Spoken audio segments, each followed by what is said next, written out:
Halo, selamat sore teman-temanku semuanya, dimanapun kalian berada. Semoga teman-teman selalu dalam keadaan yang sehat dan selalu dimudahkan dalam mencari rezeki. Berjumpa kembali bersama channel Modal Nekat Cerpen, channel yang berisikan tentang konten vlog yang disertai dengan konten cerita. Jadi dalam satu buah video, teman-teman bisa menikmati dua hiburan sekaligus. Yang pertama adalah pemandangan alamnya, dan yang kedua adalah isi dari ceritanya. Hari ini hari Sabtu ya, tanggal 2 September tahun 2023. Dan di sini saya melanjutkan kisahnya si Tommy ya teman-teman. Dan semoga uploadan di malam minggu ini bisa menemani teman-teman khususnya di kala senggang. Dan sebelum membaca cerita ini,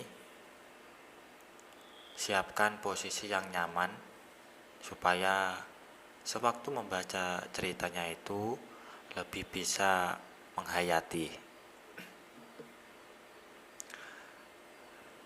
Dan seperti biasa, di sini saya akan memberikan beberapa cuplikan alur ceritanya.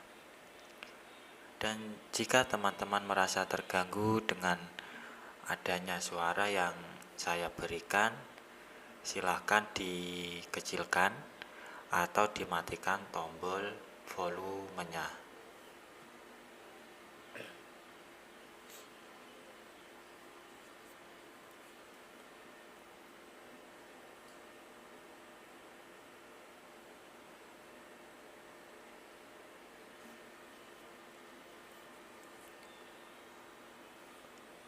Naya berbalik menghadap ke arahku. Dia membuang semua yang aku bawa, hingga aku kini dalam kondisi yang tidak sempurna. Kemudian Naya pun juga mengikutinya. Kami berdua kini sudah tampil apa adanya.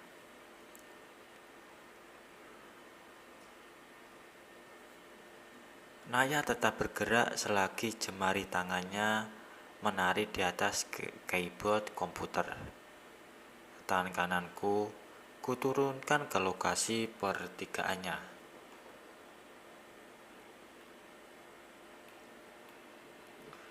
Gerakannya mulai berubah. Kini ia sudah tidak dapat berkonsentrasi lagi pada keyboard. Naya mengarahkan kursor mouse ke sebuah folder yang dibukanya folder itu. Folder berisi film-film yang biasa kami tonton berdua.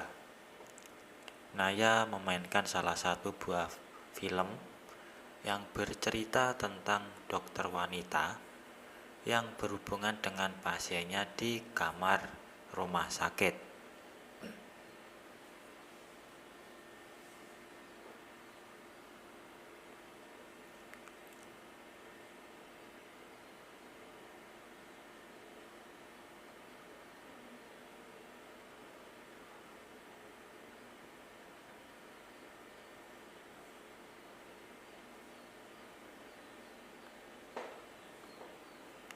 Naya setengah berbalik, ia merangkulkan sebelah tangannya ke leherku. Gerakan awalan yang kami lakukan makin seru. Lelaki di film itu mulai menelusuri ruang pribadi yang ada di depannya. Lalu Naya pun karena sudah gak sabar, dia pun ingin mempraktekkan yang ada di film tersebut.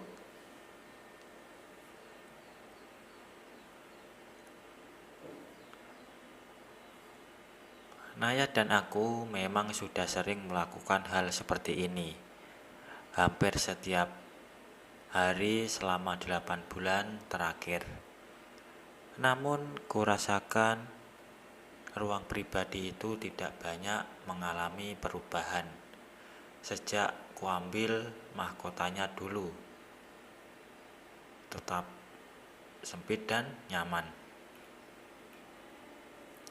Naya menyibakkan rambut dan melepaskan kacamatanya. Aktivitasnya kini semakin heboh.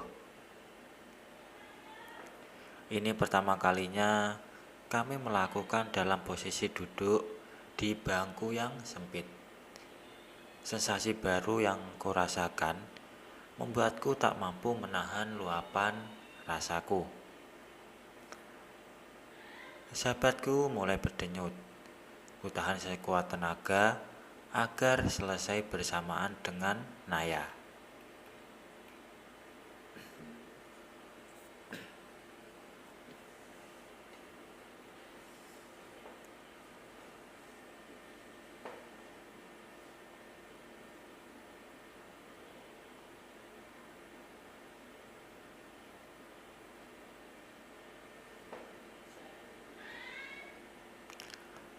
Naya mempercepat irama aktivitasnya. Saat ini, aku khawatir bangku ini bisa patah. Tak mampu menahan luapan emosi yang semakin heboh. Akhirnya, tibalah kami berdua dalam puncak kebahagiaan secara bersama-sama. Badanku melemas. Kami kini berpelukan selagi duduk di bangku yang sempit itu. Mama yang mendengar keluhan kami kini menuruni tangga.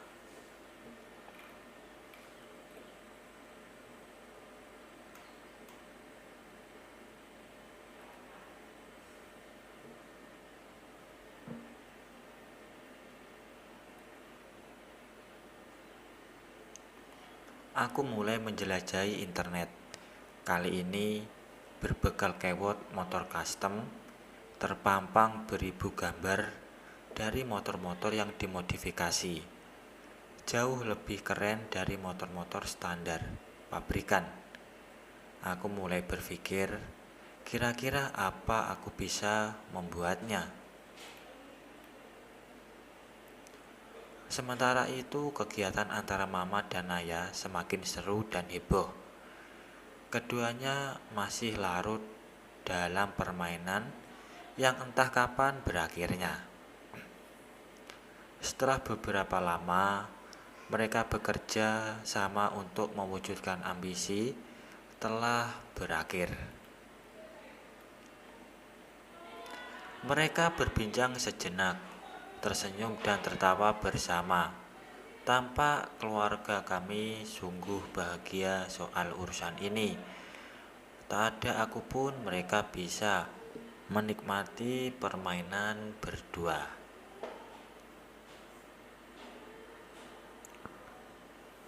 Mama sangat kelelahan akibat dari puncak kebahagiaan yang sungguh dahsyat. Karenanya ia memutuskan untuk tidur. Naya kini menghampiriku. Ia memelukku yang sedang duduk di depan komputer dari belakang.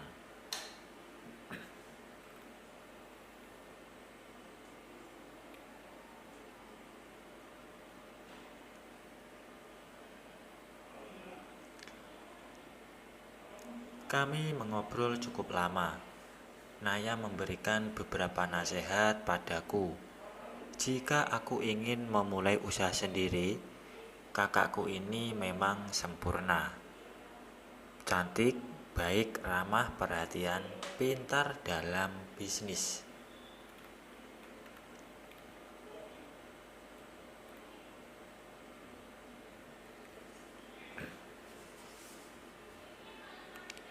Aku membongmek beberapa halaman yang menjelaskan langkah demi langkah dalam membuat bodi motor. Mataku mulai lelah. Mungkin karena tidak terbiasa berada di depan komputer.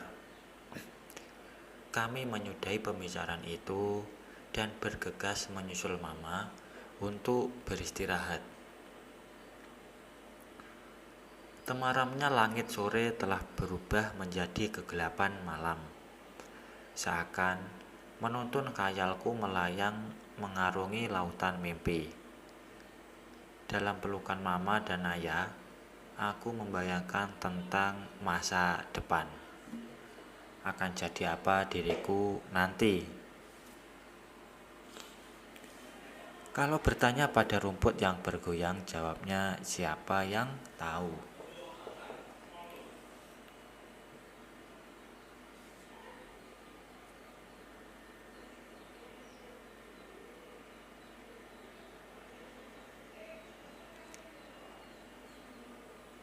Beberapa bulan berlalu, rencanaku membuka bengkel modifikasi motor telah terwujud. Berkat kerja kerasku belajar dari sana sini. Sebenarnya sih aku tidak menjalankan usaha ini sendiri, melainkan berdua dengan sahabatku Andi, yang sama-sama hobi dengan dunia otomotif. Usahaku berjalan cukup lancar. Kami mengawali usaha kami dari garasi rumah Andi. 2 bulan berselang, untung yang kami peroleh sudah cukup besar. Kami memberanikan diri menyewa sebidang tanah. Tidak terlalu luas, hanya 10 kali 5 meter. Setidaknya cukup untuk digunakan sebagai workshop.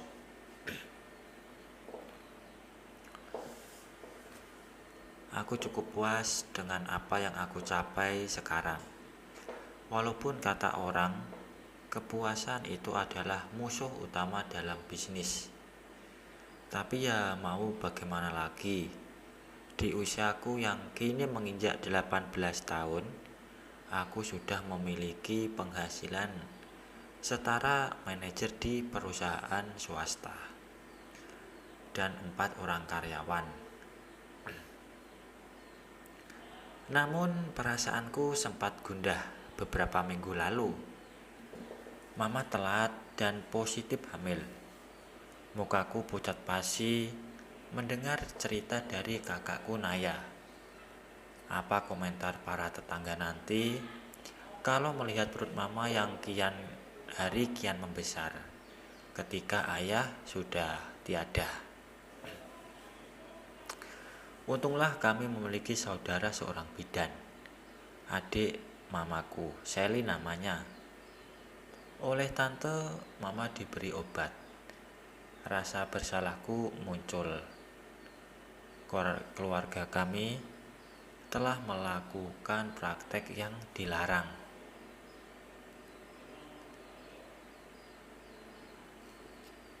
Ketika Tante Sally mendengar cerita Mama tentang mengapa hal ini terjadi, Tante Sally terdiam.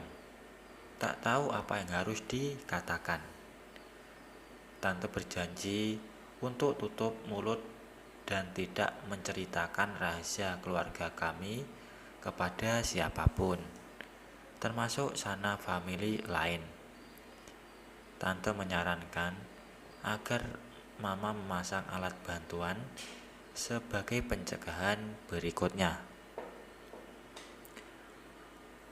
Baik teman-teman, mungkin untuk cuplikan ceritanya saya akhiri sampai di sini ya. Untuk lebih jelasnya silahkan teman-teman simak ceritanya sampai selesai supaya tidak ketinggalan sama alur ceritanya. Dan kalau ada salah pengucapan maupun penulisan, saya minta maaf yang sebesar-besarnya. Semoga teman-teman dapat terhibur dengan cerita yang kali ini saya sajikan, dan nantikan kelanjutan ceritanya hanya di lain kesempatan. Saya ucapkan selamat sore, selamat beraktivitas, dan terima kasih.